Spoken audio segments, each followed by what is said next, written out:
Live free with American Shaman CBD. Move it! I like to move it, move it. I like to move it, move it. I like to move it, move it. Good morning in Wheaton. Good morning in Wyndmere, home of the Warriors. Thank you for making KFGO number one in the morning, number one all day long. The KFGO Morning Crew, Doug Lear, Bonnie Mastadi, getting your Tuesday set for you. Every Tuesday at 7:40, we like to chat with licensed registered dietitian Elizabeth Meyer. Oftentimes you guys have questions for her, so we're starting today's show, Elizabeth, with a listener question from last week. What do you think about the Whole30 diet? How about we start with what exactly is the Whole30 diet?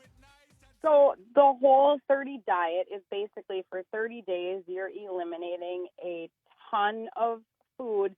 And the goal is to eat real food, so I do support that. But there is so many rules on here. It's so rigid, and it basically tells you, like, there's no cheat days. There's zero slipping up. If you slip up, you have to start this thing over. So the things that they tell you to avoid, I'm just really not on board with, because it's no added sugar, which you kind of said that last week. No alcohol, that's fine, not even when you're cooking.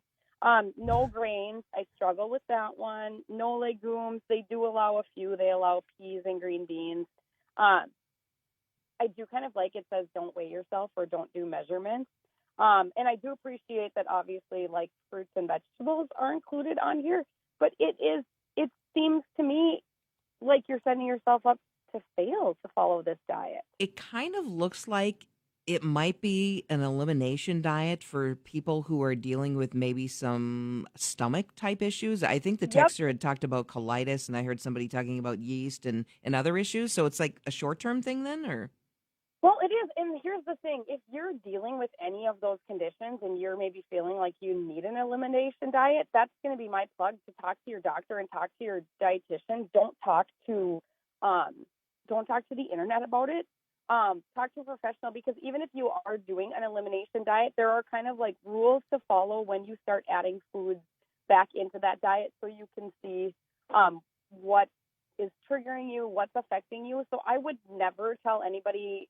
I just don't think it's good advice to just kind of flippantly start this, unless you're like, I want a challenge, I just want to see if I can do it. I mean, then fine. But if you're having actual medical conditions, talk to your doctor, talk to a dietitian, because I don't feel like this is the way to go about it. Because I just, like I said, for me, I was getting mad when I was looking at it. Like, don't tell me what I can and cannot. Don't rely on your friends to be the experts is what you're saying. Don't rely on your friends to be the experts. Even if they've done it, everybody's different and everybody has different reasons for doing, certain things, or, maybe you do want a restart. I don't know. I would talk to a dietitian or a doctor. And she is a licensed registered dietitian, Elizabeth Meyer, and she joins us each and every Tuesday at 7:40 a.m. She takes your questions and she researches them for you and brings the answers. So our text club is open. It's powered by 702 Communications. You can text in to 35270. On National Coffee Day, Elizabeth Meyer, are there coffees that may actually have more sugar, more calories, more fat, be worse for you than a candy bar? Oh, my gosh.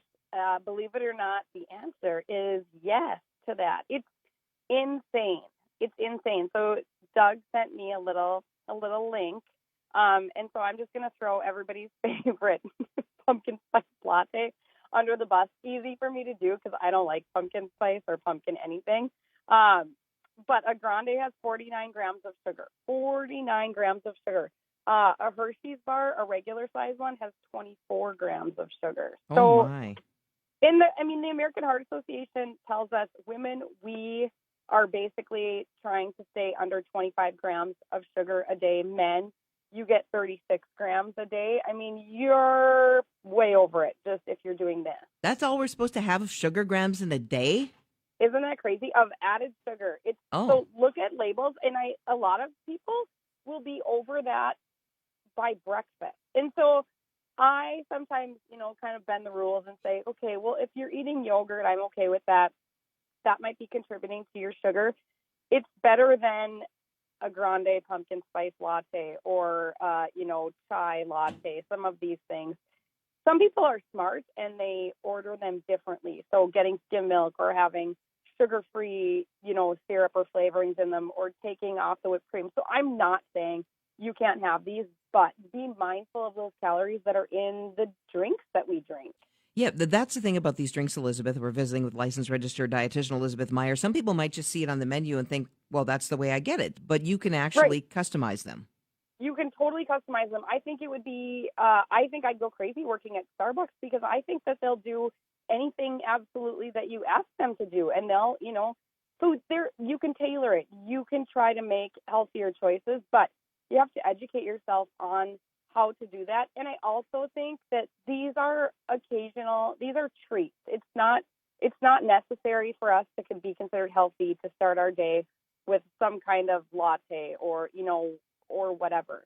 Save it for a treat.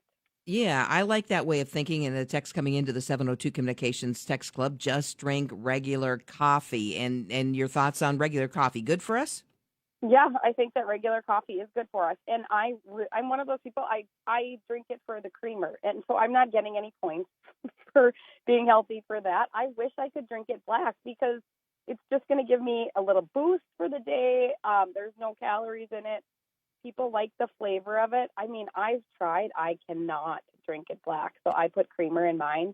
And like I said, it's easy for me to say, limit yourself to, these treats from the coffee shops because I don't drink them. But I don't drink them because I know that I'd rather save those calories for something else. But Elizabeth, even if you're buying, say, the creamer, that you can get different flavors, you can get like caramel, vanilla in the refrigerated case at the grocery stores, even if you're using that, and I know the calorie count will vary, but I've seen some say around 30 to 40 calories, that would be a much better option using a tablespoon or two of that versus getting a very calorie, sugar-laden drink if we're doing it on a very regular basis.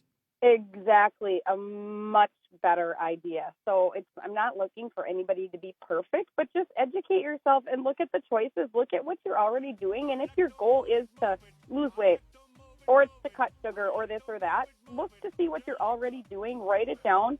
If you can look at it yourself, great. Otherwise, schedule a visit with a dietitian and see what you're doing. There you go. Where you could make better choices. It's amazing how those calories can add up. Thanks, Elizabeth. You are welcome. Have a good day. You too. That's licensed registered dietitian Elizabeth Meyer. She joins us on the KFGO Morning Crew every Tuesday.